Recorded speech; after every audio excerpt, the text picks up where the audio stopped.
ಧರ್ಮಸ್ಥಳ ಪ್ರಕರಣದಲ್ಲಿ ಈ ವಾರದ ಉತ್ಖನನದಲ್ಲಿ ಸಿಗದ ಅಸ್ಥಿಪಂಜರ, ಹೊಸ ದೂರುದಾರರ ಆಗಮನ, ಬಿಜೆಪಿ ಹೋರಾಟ, ಷಡ್ಯಂತ್ರ ಎಂದ ಡಿಸಿಎಂ ಡಿಕೆ ಶಿವಕುಮಾರ್, ಮಾಧ್ಯಮದ ಮುಂದೆ ಕಥೆಯನ್ನು ಬಿಚ್ಚಿಟ್ಟ ಸಾಕ್ಷಿ ದೂರುದಾರ. ಇದು ಈ ವಾರದ ಧರ್ಮಸ್ಥಳ ಪ್ರಕರಣದಲ್ಲಿನ ಬೆಳವಣಿಗೆ. ಆದರೆ ರಾಜ್ಯ ರಾಜಕೀಯದಲ್ಲಿ ಆಗಸ್ಟ್ ಕ್ರಾಂತಿ ನಡೆದಿದ್ದು, ಕೆಎನ್ ರಾಜಣ್ಣ ಅವರನ್ನ ಸಂಪುಟದಿಂದ ಕೈಬಿಡಲಾಗಿದ್ದು, ಇದು ತನ್ನ ವಿರುದ್ಧದ ಷಡ್ಯಂತ್ರ ಅಂತ ರಾಜಣ್ಣನವರು ಪ್ರತಿಕ್ರಿಯೆ ಕೊಟ್ಟಿದ್ದಾರೆ. ಇದು ರಾಜ್ಯದ ಈ ವಾರದ ಪ್ರಮುಖ ಸುದ್ದಿಗಳಾದರೆ, ರಾಷ್ಟ್ರಮಟ್ಟದಲ್ಲಿ ಬಿಹಾರದ ತೀವ್ರ ಮತದಾರರ ಪಟ್ಟಿ ಪರಿಷ್ಕರಣೆ ಬಗ್ಗೆ ಸುಪ್ರೀಂ ಕೋರ್ಟ್ ಚುನಾವಣಾ ಆಯೋಗಕ್ಕೆ ಮಹತ್ವದ ಆದೇಶ ನೀಡಿದ್ದು, ಮತಗಳ್ಳತನದ ಬಗ್ಗೆ ಕಾಂಗ್ರೆಸ್ ರಾಷ್ಟ್ರವ್ಯಾಪಿ ಆಂದೋಲನಕ್ಕೆ ಸಜ್ಜಾಗಿದೆ. ರಾಜ್ಯ ಮತ್ತು ರಾಷ್ಟ್ರದ ಈ ಸುದ್ದಿಗಳನ್ನು ವಿವರವಾಗಿ ನೋಡೋಣ. ನಮಸ್ಕಾರ, ಇದು ಈ ವಾರ ಕಾರ್ಯಕ್ರಮ. ಧರ್ಮಸ್ಥಳ ಪ್ರಕರಣ ದಿನ ಕಳೀತಾ ಇದ್ದಂತೆ ಹೊಸ ತಿರುವುಗಳನ್ನು ಪಡ್ಕೊಳ್ತಾ ಇದೆ. ಅದಲ್ಲದೆ ರಾಜಕೀಯದ ಆಟವೂ ಜೋರಾಗಿಯೇ ನಡೀತಾ ಇದೆ. ಈ ನಡುವೆ ಹೊಸ ದೂರುದಾರರ ಆಗಮನ ತನಿಖೆಯನ್ನು ಗೋಚಲಾಗಿಸಿದೆ. ಎಸ್ಐಟಿ ತನಿಖೆಗೂ ಮೊದಲೇ ಸರ್ಕಾರ ಆರೋಪಿ ಸ್ಥಾನದಲ್ಲಿ ನಿಂತಿರೋರಿಗೆ ಕ್ಲೀನ್ ಚಿಟ್ ಕೊಡೋಕೆ ಮುಂದಾಗಿದೆಯಾ ಅನ್ನೋ ಪ್ರಶ್ನೆ ಕೂಡ ಎದ್ದಿದೆ. ಇದರ ವಿಶ್ಲೇಷಣೆಯನ್ನು ಮಾಡೋದಕ್ಕಿಂತ ಮುಂಚೆ ಈ ವಾರದ ಬೆಳವಣಿಗೆ ಕಡೆಗೆ ಒಮ್ಮೆ ಗಮನ ಹರಿಸೋದಾದರೆ, ಜುಲೈ ಅಂತ್ಯದಿಂದ ಆರಂಭ ಆದ ಧರ್ಮಸ್ಥಳದಲ್ಲಿನ ಶವ ಉತ್ಖನನ ಕಾರ್ಯ ಈ ವಾರ ಕೂಡ ಮುಂದುವರಿಯಿತು. ಈ ವಾರ ದೂರುದಾರ ಗುರುತಿಸಿದ್ದ ಮತ್ತು ಎಸ್ಐಟಿ ಬಾಕಿ ಉಳಿಸಿದ್ದ 13ನೇ ಸ್ಥಳದ ಉತ್ಖನನ ಆಯಿತು. ಅದಕ್ಕಿಂತ ಮುಂಚೆ ಜಿಪಿಆರ್ ಬಳಸಿ ಹುಡುಕಾಟ ನಡೆಸಲಾಯಿತು. ನಂತರ ಹೆಚ್ಚು ವಿಸ್ತೀರ್ಣದೊಂದಿಗೆ 2 ದಿನ ಉತ್ಖನನವನ್ನು ಆ ಸ್ಥಳದಲ್ಲಿ ನಡೆಸಿದ್ರೂ ಕೂಡ ಏನೂ ಪತ್ತೆ ಆಗಲಿಲ್ಲ. ನಂತರ ದೂರುದಾರ ಖಾಸಗಿ ಜಾಗದಲ್ಲಿ ಗುರುತು ಮಾಡಿದ, ಅಲ್ಲೂ ಉತ್ಖನನವನ್ನು ನಡೆಸಿದ್ರು, ಅಲ್ಲೂ ಏನೂ ಪತ್ತೆ ಆಗಿಲ್ಲ. ಇಲ್ಲಿವರೆಗೆ ಒಟ್ಟು 17 ಸ್ಥಳಗಳ ಉತ್ಖನನ ಆಗಿ ಅದರಲ್ಲಿ 2 ಕಡೆ ಮಾನವ ದೇಹದ ಮೂಳೆಗಳು ಪತ್ತೆಯಾಗಿದೆ. ಎಸ್ಐಟಿ ಮುಖ್ಯಸ್ಥರು ಗೃಹ ಮಂತ್ರಿಗಳಿಗೆ ಇಲ್ಲಿಯವರೆಗಿನ ತನಿಖೆಯ ಮಾಹಿತಿ ನೀಡಿದ್ದು, ಇಲ್ಲಿಯವರೆಗೆ ಅಧಿಕೃತ ಮಾಹಿತಿ ಹೊರಬಿದ್ದಿಲ್ಲ. ಈಗಿರೋದು ಕೇವಲ ಊಹಾಪೋಹ ಮತ್ತು ಬಲ್ಲ ಮೂಲಗಳ ಮಾಹಿತಿ. ಸಾಕ್ಷಿ ದೂರುದಾರ ಹೇಳಿದ ರೀತಿಯಲ್ಲಿ ಸ್ಥಳದಲ್ಲಿ ಮೃತದೇಹಗಳ ಅವಶೇಷಗಳು ಪತ್ತೆಯಾಗಿಲ್ಲ. ಹಾಗಂದ ಮಾತ್ರಕ್ಕೆ ಆತ ಸುಳ್ಳು ಹೇಳ್ತಾ ಇದ್ದಾನೆ ಅಂತ ತೀರ್ಮಾನಕ್ಕೆ ಬರೋದಕ್ಕೂ ಸಾಧ್ಯ ಇಲ್ಲ. ಆತನ ಹೇಳಿಕೆಯ ಇತರ ಮಾಹಿತಿಗಳು ಇನ್ನೂ ಕೂಡ ಇದೆ. ಆ ನಿಟ್ಟಿನಲ್ಲಿ ಎಸ್ಐಟಿ ತನಿಖೆ ಏನಾಗಿದೆ ಅನ್ನೋ ಬಗ್ಗೆ ಎಲ್ಲೂ ಮಾಹಿತಿ ಇಲ್ಲ. ಉದಾಹರಣೆಗೆ, ಆತ ಇಂಡಿಯಾ ಟುಡೆಗೆ ಮೊದಲ ಸಂದರ್ಶನ ಕೊಟ್ಟಿದ್ದು, ಅದರಲ್ಲಿ ಆತನಿಗೆ ಈ ಹೆಣ ಹೂಳುವ ಕೆಲಸದಲ್ಲಿ ಸಹಕರಿಸಿದ ಆತನ ಕುಟುಂಬದ ಮತ್ತು ಇತರರ ಹೆಸರನ್ನ ಹೇಳಿದ್ದು, ಅವರನ್ನು ವಿಚಾರಣೆ ನಡೆಸಲಾಗಿದೆಯಾ ಅನ್ನೋದರ ಬಗ್ಗೆ ಮಾಹಿತಿ ಇಲ್ಲ. ಎಲ್ರಿಗೂ ಮೊದಲಿದ್ದ ಅನುಮಾನ ಏನು ಅಂದರೆ, ಆತ ಒಬ್ಬನೇ ಸಾಮೂಹಿಕವಾಗಿ ಇಷ್ಟೊಂದು ಹೆಣಗಳನ್ನು ಹೂಳೋದಕ್ಕೆ ಹೇಗೆ ಸಾಧ್ಯ ಅನ್ನೋದು. ಅದಕ್ಕೀಗ ಆತನೇ ಉತ್ತರಿಸಿದ್ದಾನೆ. ಆತನ ಈ ಕೆಲಸದಲ್ಲಿ ಆತನ ಅಣ್ಣ, ಬಾವ ಸೇರಿ ಇತರರು ಭಾಗಿಯಾಗಿದ್ದಾರಂತೆ. ಈಗ ಎಸ್ಐಟಿ ಅವರನ್ನ ವಿಚಾರಣೆಗೆ ಒಳಪಡಿಸಲೇಬೇಕು. ಪೊಲೀಸ್ ಠಾಣೆ ಮತ್ತು ಬಂಧಿಸುವ ಅಧಿಕಾರವೂ ಎಸ್ಐಟಿಗಿದೆ. ಹಾಗಾಗಿ ಎಸ್ಐಟಿ ಈ ನಿಟ್ಟಿನಲ್ಲಿ ಏನು ಕ್ರಮವನ್ನು ತೆಗೆದುಕೊಳ್ಳುತ್ತೆ ಅನ್ನೋದನ್ನ ನೋಡಬೇಕಿದೆ. ಇದರ ನಡುವೆನೇ ಪುರಂದರಗೌಡ ಮತ್ತು ತುಕಾರಾಮ್ ಗೌಡ ಅನ್ನೋ ಇಬ್ಬರು ಹೊಸ ದೂರುದಾರರು ಮುಂದೆ ಬಂದಿದ್ದು, ಈ ವ್ಯಕ್ತಿ ಹೆಣ ಹೂಳೋದನ್ನ ತಾವು ನೋಡಿರೋದಾಗಿನೂ, ಸ್ಥಳ ಗುರುತಿಸುವಲ್ಲಿ ತಪ್ಪಾಗಿದೆ ಆಗಿನೂ, ತಾವು ಸ್ಥಳವನ್ನ ಗುರುತು ಮಾಡೋದಾಗಿನೂ ಹೇಳಿಕೆಯನ್ನು ಕೊಟ್ಟಿದ್ದಾರೆ. ಇದರ ಜೊತೆ ಇಬ್ಬರು ಸಹೋದರರು 2012ರಲ್ಲಿ ಈ ಕ್ಷೇತ್ರಕ್ಕೆ ಬಂದ ತಮ್ಮ ಸಹೋದರಿ ನಾಪತ್ತೆ ಆಗಿರೋದಾಗಿ ಎಸ್ಐಟಿಗೆ ದೂರನ್ನು ಸಲ್ಲಿಸಿದ್ದಾರೆ. ಅಲ್ಲಿಗೆ ಪ್ರಕರಣ ಸದ್ಯ ಮುಗಿಯುವ ಲಕ್ಷಣ ಇಲ್ಲ. ಹೊಸ ಆಯಾಮಗಳು ತೆರೆದುಕೊಳ್ತಾನೇ ಇವೆ. ಈ ನಡುವೆ ಪ್ರಕರಣ ರಾಜಕೀಯ ಆಯಾಮವನ್ನು ಪಡೆದುಕೊಳ್ತಾ ಇದೆ. ಇಲ್ಲಿ ಗಮನಿಸಬೇಕಾದಂಥ ಕೆಲವು ಪ್ರಮುಖವಾದ ಅಂಶಗಳಿದೆ.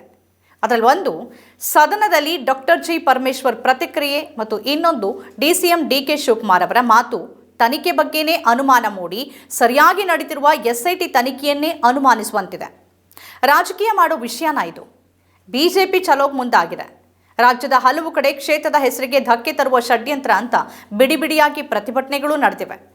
ಧರ್ಮವನ್ನೇ ಮುಂದೆ ಮಾಡಿ ಅನ್ಯ ಧರ್ಮವನ್ನು ವಿನಾಕಾರಣ ಎಳೆದು ತರುವ ಪ್ರಯತ್ನ ಮತ್ತು ಆ ಮೂಲಕ ಏನನ್ನೋ ಮರೆಮಾಚೋ ಪ್ರಯತ್ನ ಸ್ಪಷ್ಟವಾಗಿ ಕಾಣಿಸ್ತಾ ಇದೆ.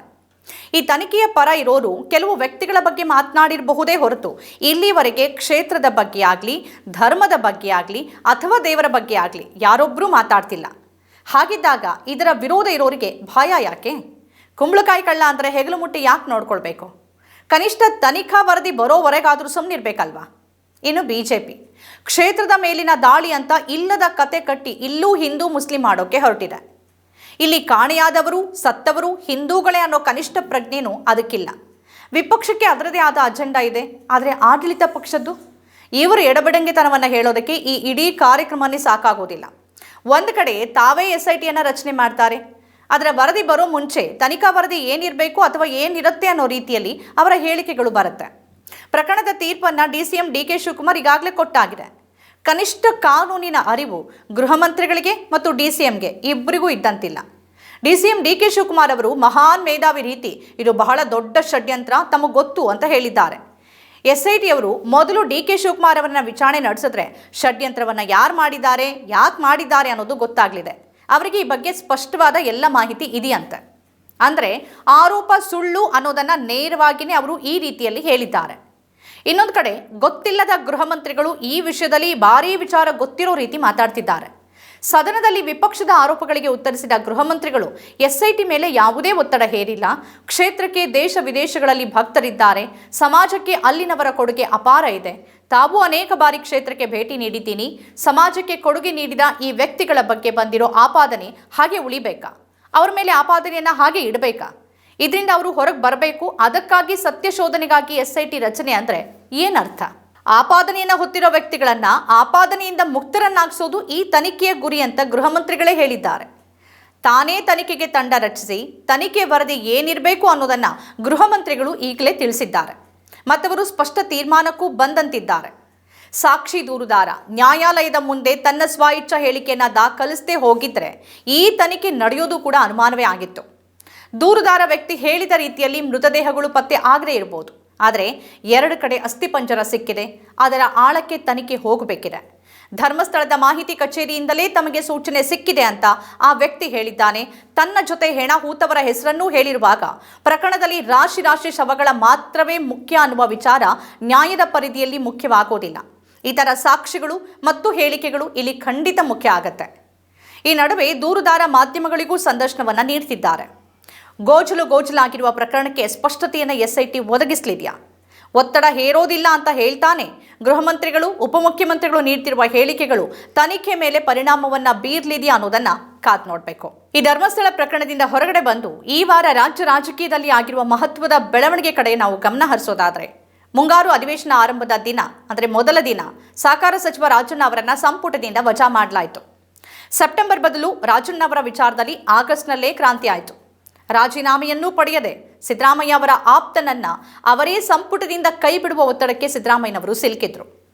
ಹೈಕಮಾಂಡ್ನ ಖಡಕ್ ಸೂಚನೆಯನ್ನ CM ಪಾಲನೆ ಮಾಡಲೇಬೇಕಾಯಿತು. ಹಗರಣ, ಭ್ರಷ್ಟಾಚಾರದ ಆರೋಪಗಳಿಲ್ಲದೆ ಹೈಕಮಾಂಡ್ ವಜಾಗೆ ಮುಂದಾದ ಕಾರಣ ರಾಜಣ್ಣ ಅವರು ಮತಗಳ್ಳತನದ ಬಗ್ಗೆ ನೀಡಿದ ಹೇಳಿಕೆ. ಕಾಂಗ್ರೆಸ್ ರಾಷ್ಟ್ರವ್ಯಾಪಿ ಮತಗಳ್ಳತನದ ಬಗ್ಗೆ ಆಂದೋಲನಕ್ಕೆ ಮುಂದಾಗಿರುವಾಗ ರಾಜಣ್ಣನವರು ಮಹದೇವಪುರ ಮತಗಳ್ಳತನಕ್ಕೆ ಸಂಬಂಧಿಸಿದಂತೆ ಆಗ ತಾವೇ ಅಧಿಕಾರದಲ್ಲಿ ಇದ್ದಿದ್ದು ತಮ್ಮಿಂದಲೂ ತಪ್ಪಾಗಿದೆ ಅಂತ ಹೇಳಿದ್ದು ಅವರಿಗೆ ದುಬಾರಿಯಾಗಿ ಪರಿಣಮಿಸಿತು. ರಾಜಣ್ಣನವರು ತಮ್ಮ ವಿರುದ್ಧದ ಈ ಬೆಳವಣಿಗೆಯನ್ನ ಷಡ್ಯಂತ್ರ ಅಂತ ಕರೆದಿದ್ದು ಹೈಕಮಾಂಡ್ಗೆ ಈ ಬಗ್ಗೆ ಸ್ಪಷ್ಟತೆಯನ್ನ ನೀಡುವುದಾಗಿ ತಿಳಿಸಿದ್ದಾರೆ. ಜೊತೆಗೆ ರಾಜಣ್ಣನವರ ವ್ಯಕ್ತಿತ್ವ ತಕ್ಷಣಕ್ಕೆ ಯಾವುದಾದ್ರೂ ವಿಚಾರಕ್ಕೆ ಸಿಡಿದೇಳೋದು ಅಥವಾ ಅನ್ಸಿದ್ದನ್ನ ಹೇಳೋದು. ಈ ಬಾರಿ ಅವರು ವಜಾಗೊಂಡರೂ ಕೂಡ ಆ ರೀತಿಯ ಹೇಳಿಕೆಯನ್ನ ನೀಡದೆ ಬಹಳ ಪ್ರಬುದ್ಧವಾಗಿ ಹೇಳಿಕೆ ಕೊಟ್ಟಿದ್ದಾರೆ. ಅವರ ವಜಾವನ್ನ ಖಂಡಿಸಿ ಪ್ರತಿಭಟನೆಗಿಳಿದ ತಮ್ಮ ಬೆಂಬಲಿಗರಿಗೆ ರಾಹುಲ್ ಗಾಂಧಿಯವರು ಮತ್ತು ಸಿದ್ದರಾಮಯ್ಯನವರ ಕೈ ಬಲಪಡಿಸಬೇಕು ಅನ್ನೋ ಸಂದೇಶವನ್ನ ಕೊಟ್ಟಿದ್ದಾರೆ. ಇನ್ನು ಅವರನ್ನ ಭೇಟಿಯಾದಂಥ ಇನ್ನೋರ್ವ ಸಚಿವ ಸತೀಶ್ ಜಾರಕಿಹೊಳಿ ಮತ್ತು ಇತರ ನಾಯಕರು ವಾಲ್ಮೀಕಿ ಸಮುದಾಯದ 2 ಸಂಪುಟದಿಂದ ಹೊರಬಿದ್ದಿದ್ದಾರೆ. ಅದೇ ಸಮುದಾಯದವರನ್ನ ಸಂಪುಟಕ್ಕೆ ಸೇರಿಸಿಕೊಳ್ಳುವಂತೆ ಹೈಕಮಾಂಡ್ ಮುಂದೆ ಮನವಿ ಮಾಡುವುದಾಗಿ ತಿಳಿಸಿದ್ದಾರೆ. ರಾಜಕೀಯದಲ್ಲಿ ಷಡ್ಯಂತ್ರ ಇರುತ್ತೆ, ಸ್ವಲ್ಪ ಎಚ್ಚರ ವಹಿಸಬೇಕು ಅಂತಾನು ಸತೀಶ್ ಜಾರಕಿಹೊಳಿ ಹೇಳಿದ್ದಾರೆ. ರಾಜಣ್ಣನವರ ಮಾತು ಅಷ್ಟು ಪಕ್ಷ ವಿರೋಧಿಯಾಗಿದ್ದು ಹೇಗೆ ಅನ್ನೋದೇ ಅರ್ಥ ಆಗ್ತಾ ಇಲ್ಲ. ಶಾಮನೂರು ಶಿವಶಂಕರಪ್ಪ, DK ಶಿವಕುಮಾರ್ ತರದ ನಾಯಕರು ರಾಹುಲ್ ಗಾಂಧಿ ಅವರ ಕನಸೇ ಆದ ಜಾತಿ ಗಣತಿ ಬಗ್ಗೆನೇ ನೇರವಾದ ಚಾಲೆಂಜ್ ಮಾಡ್ತಾರೆ. ಅವರ ವಿರುದ್ಧ ಕ್ರಮ ಇಲ್ಲ. ಶಶಿ ತರೂರ್ ಮೋದಿನೇ ನಾಯಕ ಅಂತಾರೆ, ಅವರ ವಿರುದ್ಧನೂ ಕ್ರಮ ಇಲ್ಲ. ಕಾಂಗ್ರೆಸ್ ಹೈಕಮಾಂಡ್ನ ಈ ನಡೆ, ಇವರ ವಜಾ, ಇವರ ಕ್ರಮ ಏನಿದ್ರೂ ಕೂಡ ದಲಿತರು, ಅಲ್ಪಸಂಖ್ಯಾತರು, ಹಿಂದುಳಿದ ನಾಯಕರಿಗೆ ಮಾತ್ರ ಸೀಮಿತಾನ? ಅವರು ಬಹಳ ಸುಲಭದ ತುತ್ತಾಗ್ತಾ ಇದ್ದಾರಾ ಕ್ರಮ ಕೈಗೊಳ್ಳೋಕೆ? ನರೇಂದ್ರ ಮೋದಿ, ಅಮಿತ್ ಶಾ ಸರ್ವಾಧಿಕಾರಿ ಧೋರಣೆ ಅನುಸರಿಸ್ತಾರೆ ಎನ್ನುವ ಕಾಂಗ್ರೆಸ್ ನಾಯಕತ್ವ ಇಲ್ಲಿ ಮಾಡಿದ್ದೂ ಕೂಡ ಅದೇ ಅಲ್ವಾ? ಸಹಕಾರಿ ಕ್ಷೇತ್ರದಲ್ಲಿ ಅಪಾರ ಅನುಭವ ಇರುವ ಹಿರಿಯ ರಾಜಕಾರಣಿಯೊಬ್ಬರನ್ನ ಸಂಪುಟದಿಂದ ವಜಾ ಮಾಡುವಂತ ತಪ್ಪಾಗಿತ್ತ ಅವರ ಹೇಳಿಕೆ? ಅದರಲ್ಲಿ ತಪ್ಪು ಕಂಡಿದ್ರೆ ಅವರಿಗೆ ನೋಟಿಸ್ ಕೊಡ್ಬೋದಿತ್ತು, ಉತ್ತರ ಕೇಳ್ಬೋದಿತ್ತು, ಅಥವಾ ಅವರನ್ನ ಕರೆದು ರಾಜೀನಾಮೆ ನೀಡಿ ಅಂತ ಸೂಚನೆ ಕೊಡ್ಬೋದಿತ್ತು. ಆದರೆ ರಾಜೀನಾಮೆಯನ್ನೂ ಪಡೆಯದೆ ವಜಾ ಮಾಡಿ ಅವಮಾನಿಸಿ ಹೊರ ಹಾಕೋದು ಘನಕಾರ್ಯ ಅಂತ ಕಾಂಗ್ರೆಸ್ ಹೈಕಮಾಂಡ್ ಏನಾದರೂ ಭಾವಿಸಿದ್ರೆ ಅದು ಖಂಡಿತ ಮೂರ್ಖತನ.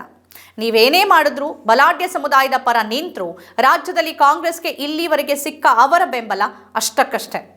ಅದೇ ಏನಾದರೂ ಅಹಿಂದ ಮತದಾರರು ನಿಮ್ಮ ಕೈ ಬಿಟ್ಟರೆ ಅಧಿಕಾರ ಇರಲಿ, ಕೆಲವರಿಗೆ ಠೇವಣಿ ಕೂಡ ಉಳಿಯೋದಿಲ್ಲ. ಹಾಗೆ ನಮಗೆ ಬಾಯಿದೆ, ಮೈಕ್ ಸಿಗತ್ತೆ ಅಂತ ಬಾಯಿಗೆ ಸಿಕ್ಕ ಹಾಗೆ ಮಾತಾಡೋರು, ವಾಚಾಳಿಗಳು ರಾಜಣ್ಣ ಅವರಿಂದ ಪಾಠ ಕಲಿಬೇಕು. ಹೈಕಮಾಂಡ್ ಸಂಸ್ಕೃತಿಯ ಪಕ್ಷದಲ್ಲಿ ಚೌಕಟ್ಟಿನ ಒಳಗೆ ಕೆಲಸ ಮಾಡಬೇಕಾಗತ್ತೆ. ಇಲ್ಲದೆ ಇದ್ರೆ ಸೂಚನೆಯೂ ಇಲ್ಲದೆ ಮಾಜಿಗಳಾಗ್ಬಿಡ್ಬೋದು. ಇನ್ನು ಈ ವಾರದ ರಾಷ್ಟ್ರಮಟ್ಟದ ಸುದ್ದಿಗಳ ಕಡೆ ಗಮನ ಹರಿಸೋದಾದ್ರೆ, ಬಿಹಾರದಲ್ಲಿ ಚುನಾವಣಾ ಆಯೋಗ ನಡೆಸಿದ ತೀವ್ರ ಮತದಾರರ ಪಟ್ಟಿ ಪರಿಷ್ಕರಣೆ ವಿವಾದ ಸುಪ್ರೀಂ ಕೋರ್ಟ್ನಲ್ಲಿ ವಿಚಾರಣೆಗೆ ಬಂತು. ಗುರುವಾರ ನಡೆದ ವಿಚಾರಣೆಯಲ್ಲಿ ಪಟ್ಟಿಯಿಂದ ಆಯೋಗ ಹೊರಗಿಟ್ಟ ಎಲ್ಲ 65 ಲಕ್ಷ ಮತದಾರರ ಗುರುತು ಮತ್ತು ಕಾರಣ ಬಹಿರಂಗಪಡಿಸೋಕೆ ಆದೇಶವನ್ನು ಕೊಟ್ಟಿದೆ ಮತ್ತು ಇದನ್ನ ಎಪಿಕ್ ನಂಬರ್ ಬಳಸಿ ಸುಲಭವಾಗಿ ನೋಡೋಕೆ ಅನುವಾಗುವಂತೆ ಪ್ರಕಟ ಮಾಡಬೇಕು ಅಂತಾನು ಸರ್ವೋಚ್ಚ ನ್ಯಾಯಾಲಯ ಸೂಚಿಸಿದೆ. ಜೊತೆಗೆ ಆಧಾರ್ ಕಾರ್ಡ್ ಅನ್ನ ದಾಖಲೆಯಾಗಿ ಪರಿಗಣಿಸುವಂತೇನೂ ಸೂಚಿಸಿದೆ. ಬಿಹಾರದಲ್ಲಿನ ತೀವ್ರ ಪಟ್ಟಿ ಪರಿಷ್ಕರಣೆಯ ಲೋಪದೋಷಗಳನ್ನು ಈಗಾಗಲೇ ಹಲವರು ಸಾಕ್ಷ್ಯ ಸಮೇತ ಬಹಿರಂಗಪಡಿಸಿದ್ದಾರೆ. ಈ ವಾರ ದಿ ರಿಪೋರ್ಟರ್ಸ್ ಕಲೆಕ್ಟಿವ್ನ ತನಿಖಾ ವರದಿ ಬಿಹಾರದ ವಾಲ್ಮೀಕಿ ನಗರ ಕ್ಷೇತ್ರದ ಮತದಾರರ ಪಟ್ಟಿಯಲ್ಲಿ ಉತ್ತರ ಪ್ರದೇಶದ 5,000 ಮತದಾರರಿರೋದನ್ನು ಪತ್ತೆ ಹಚ್ಚಿದೆ. ಪಟ್ಟಿಯಲ್ಲಿ ಸತ್ತವರು ಅಂತ ಗುರುತು ಮಾಡಿದ್ದ 17 ಮಂದಿಯನ್ನ ಯೋಗೇಂದ್ರ ಯಾದವ್ ಮತ್ತು ಆರ್ಜೆಡಿಯ ಸುಧಾಕರ್ ಸಿಂಗ್ ಅವರು ಸುಪ್ರೀಂ ಕೋರ್ಟ್ ಮುಂದೆ ಜೀವಂತವಾಗಿ ಹಾಜರುಪಡಿಸಿದ್ರು. ಅಷ್ಟೇ ಅಲ್ಲ, ಅವಿವಾಹಿತ ಸಂತನಿಗೆ 50 ಮಕ್ಕಳು ಈ ಪಟ್ಟಿಯಲ್ಲಿದ್ದಾರೆ. ಹೀಗೆ ಪಟ್ಟಿ ಪರಿಷ್ಕರಣೆಯಲ್ಲಿ ನಡೆದಿರುವ ಅವಾಂತರಗಳು ಒಂದೆರಡಲ್ಲ, ಈಗ ಎಲ್ಲವನ್ನ ಬಹಿರಂಗಪಡಿಸಬೇಕಾದ ಅನಿವಾರ್ಯತೆಗೆ ಆಯೋಗ ಸಿಲುಕಿದೆ. ಸುಪ್ರೀಂ ಕೋರ್ಟ್ನ ನಿರ್ದೇಶನವನ್ನ ಮುಂದಿನ ವಿಚಾರಣೆ ಒಳಗೆ ಪಾಲಿಸಲೇಬೇಕಿದೆ. ಪಟ್ಟಿ ಸಾರ್ವಜನಿಕಗೊಂಡ್ರೆ ಇನ್ನಷ್ಟು ಅವಾಂತರಗಳು ಬೆಳಕಿಗೆ ಬರೋದ್ರಲ್ಲಿ ಯಾವುದೇ ಅನುಮಾನ ಇಲ್ಲ. ಇನ್ನು ಮತಗಳ್ಳತನದ ಬಗ್ಗೆ ಕಾಂಗ್ರೆಸ್ ದೇಶವ್ಯಾಪಿ ಆಂದೋಲನಕ್ಕೆ ಮುಂದಾಗಿದೆ. ಜೊತೆಗೆ ಈ ವ್ಯವಸ್ಥಿತ ಮತಗಳ್ಳತನದ ವಿರುದ್ಧ ಸಹಿ ಸಂಗ್ರಹ ಅಭಿಯಾನಕ್ಕೂ ಮುಂದಾಗಿದೆ. ವೋಟ್ ಚೋರಿ ಎನ್ನುವ ಪದ ಬಳಕೆ ಸಂಸ್ಥೆಯ ಮೇಲೆ ತಪ್ಪು ಅಭಿಪ್ರಾಯ ಮೂಡಿಸುತ್ತೆ ಎನ್ನುವ ಆಯೋಗದ ಮಾತನ್ನ ಒಪ್ಪಬಹುದೇ ಆದರೂ ಅದರಿಂದ ಮುಕ್ತ ಆಗೋಕೆ ತನಿಖೆಗೆ ಮತ್ತು ಪಾರದರ್ಶಕತೆಗೆ ಆಯೋಗ ಯಾಕೆ ಮುಂದಾಗ್ತಿಲ್ಲ ಅನ್ನೋ ಪ್ರಶ್ನೆನೂ ಮೂಡುತ್ತೆ. ಇಡೀ ಜಗತ್ತು ಮತ್ತು ಭಾರತವು ಡಿಜಿಟಲೀಕರಣದ ಕಡೆಗೆ ಸಾಗುವಾಗ ಮತದಾರರ ಹಕ್ಕನ್ನು ಖಾತ್ರಿಪಡಿಸಬೇಕಾದ ಆಯೋಗ ಏಕಮುಖವಾಗಿ ನಡೆದುಕೊಳ್ತಾ ಡೇಟಾ ಮತ್ತು ಸಿಸಿಟಿವಿ ದೃಶ್ಯಾವಳಿ ನೀಡೋಕೆ ನಿರಾಕರಿಸ್ತಿರೋದೇ ಅದೇನನ್ನೋ ಮುಚ್ಚಿಡ್ತಿದೆ ಅನ್ನೋ ಬಲವಾದ ಅನುಮಾನ ಮೂಡಿಸ್ತಾ ಇದೆ. ಅದಕ್ಕೆ ಸುಪ್ರೀಂ ಕೋರ್ಟ್ ನೀವು ಪಾರದರ್ಶಕವಾಗಿ ಎಲ್ಲ ಮಾಹಿತಿಯನ್ನು ಹೊರಗಿಟ್ರೆ ನಿಮ್ಮ ಮೇಲೆ ಆರೋಪಗಳೇ ಬರೋದಿಲ್ಲ ಅಂತ ತಿವಿದಿದೆ. ಒಟ್ನಲ್ಲಿ ಈ ಹೋರಾಟ ಸದ್ಯಕ್ಕೆ ಮುಗಿಯುವ ಲಕ್ಷಣಗಳು ಕಾಣಿಸ್ತಾ ಇಲ್ಲ. ಬಿಹಾರ ಚುನಾವಣೆಯಲ್ಲಿ ಇದರ ಮತ್ತಷ್ಟು ದೊಡ್ಡ ಹೋರಾಟ ನೋಡಬಹುದು. ಆದರೆ ಪಟ್ಟಿಯಿಂದ ಹೊರಬಿದ್ದಿರುವ ಮತದಾರರ ಬಗೆಗೆ ಸುಪ್ರೀಂ ಕೋರ್ಟ್ನ ನಿಲುವು ಏನು ಅನ್ನೋದನ್ನ ಕಾದು ನೋಡಬೇಕಿದೆ. ಇವಿಷ್ಟು ಈ ವಾರದ ರಾಜ್ಯ ಮತ್ತು ರಾಷ್ಟ್ರಮಟ್ಟದ ಪ್ರಮುಖ ಸುದ್ದಿಗಳು. ಈ ರೀತಿಯ ಬೇರೆ ಬೇರೆ ವಿಶೇಷ ಕಾರ್ಯಕ್ರಮಗಳನ್ನು ತಾವು ನೋಡಬೇಕಾದ್ರೆ ನಮ್ಮ ಚಾನೆಲ್ ಅನ್ನು ಸಬ್ಸ್ಕ್ರೈಬ್ ಮಾಡಿ. ನಮಸ್ಕಾರ.